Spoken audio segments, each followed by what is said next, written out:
My dear friends, today we reflect on the theme, I am God's mission to the world.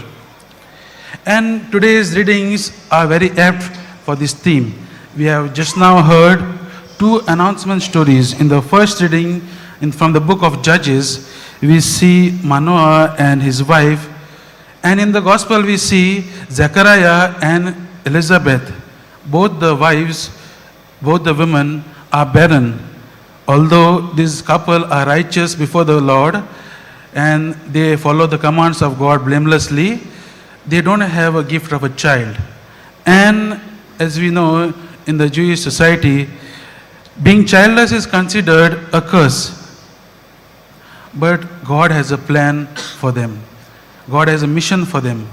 And that mission is they'll bring out two people, two important persons who will change the face of the history. As we know, in the first reading, Manoah and his wife bore Samson. And we know the story of Samson.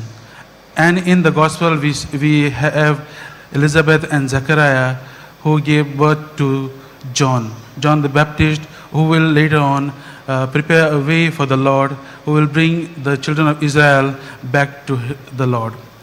My dear friends, we know these two people, Samson and John the Baptist. They had a mission, and this mission was from God. And we know the story of both of them. Samson, a great warrior who would deliver the Israelites from the hands of the Philistines, and John, who will bring back people to Jesus, who will prepare the way for the coming of our Savior. And we know both of them led a life which is very different. And let us ask this question to ourselves and see, did they really want this life? Maybe they had their own aspirations, maybe they had their own goals, their dreams. But it was the mission of the Lord, of God. For them, they had a specific mission and they followed that. They even had very brutal deaths. Samson was brutally crushed beneath the walls of the temple, and John beheaded. They did not want this, but still they followed the mission they were given to them, and they fulfilled their mission. Each and every one of us have a mission in our life as Catholics. And unfortunately, my dear friends, many times we tell God what to do. Instead of listening to God, instead of following His will, we question God. Have we ever questioned God and asked, Lord, what is it that you want us to do? Let us remember that He is God and not the other way around. Today's readings are inviting each and every one of us for this thing.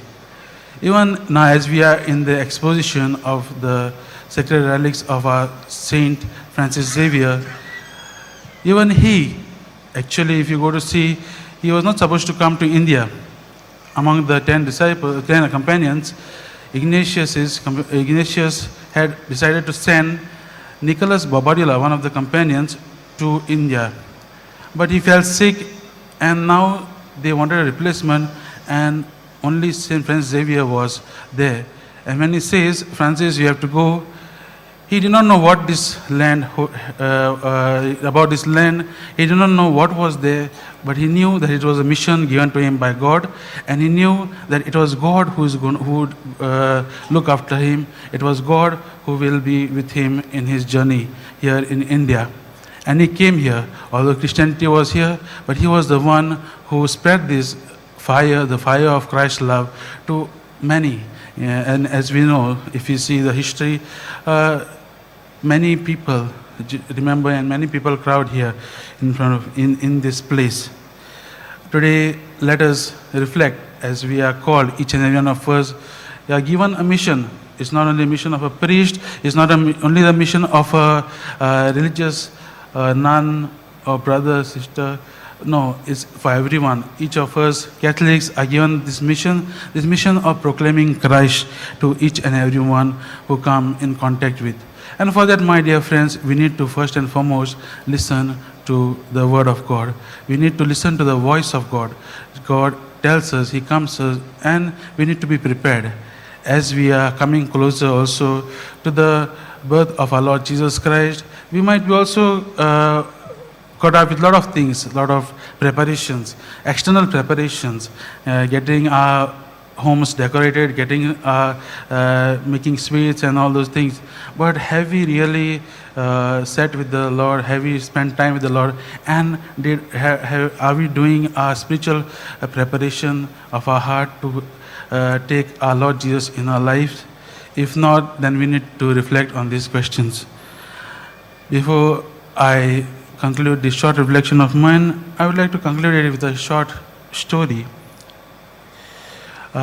Once there was a play, a Christmas play in a school, and in that play it was on the nativity of our Lord Jesus, and a young Kathleen, a young girl, she was so excited to do her part, and many parents had come to see this play and to observe it, and she was waiting patiently. And when the play began, the teacher began like this. A long time ago, Mary and Joseph had a baby and they named him Jesus. She continued, and when Jesus was born, a bright star appeared over the manger. At that cue, Caitlin got up, picked up a large star, and walked behind Mary and Joseph and held the star up for everyone to see. When the teacher told about the shepherds coming to see the baby, she jiggled the star so that the shepherds could see. When the wise men responded to their cue, Caitlin went forward a little and guided them and led the way. Her face was more brilliant and bright as the original star. Then the play ended, and on the way home, Caitlin, with a great satisfaction, told her mom, "I had a main part." And her mom smiled and questioned, "You did?" Wondering why she thought like that.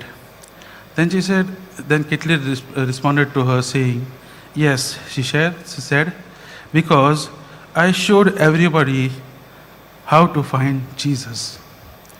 My dear friends, as we are getting ready to receive Jesus in our hearts, let us prepare ourselves well so that we may experience Him more, we may experience His love more, and give this love to all those people who have still not yet got Jesus in their life. This is the mission given to us by God, and let us listen to the voice of God. Let us prepare ourselves well, and let us give Jesus, like Saint Xavier, to all the people whom we come in contact with, whom the people have still not known the love of the Lord. Amen.